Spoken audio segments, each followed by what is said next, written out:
सकाळपासूनच लागले स्वयंपाकाला. आता इथं पुरण पण छान शिजले, गूळ टाकून घेतले त्याच्यामध्ये.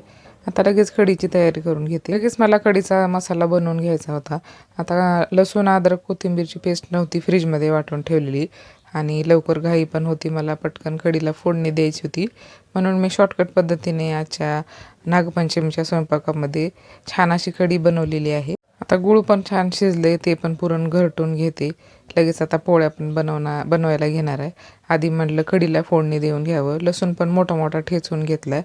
आता असा मोठा मोठा लसूण कढीमध्ये खूप छान लागतो आणि कढीला एक छान खमंग वाससुद्धा येतो. आता आपला नागपंचमीचा ब्लॉग आलेला आहे, त्यामध्ये मी फुलकढीची रेसिपी दाखवलेली आहे. ती नक्की जाऊन बघा आणि त्या दिवशीचा दिवसभर काय काय झालेलं आहे ते मी छान प्रकारे शूट केलेलं आहे. ते सुद्धा नक्की जाऊन बघा आणि चॅनलला सबस्क्राईब करायला विसरू नका.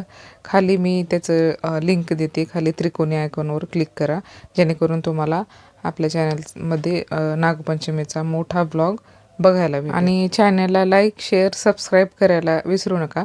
भेटूया लवकरच पुढच्या व्हिडिओमध्ये. तोपर्यंत बाय बाय.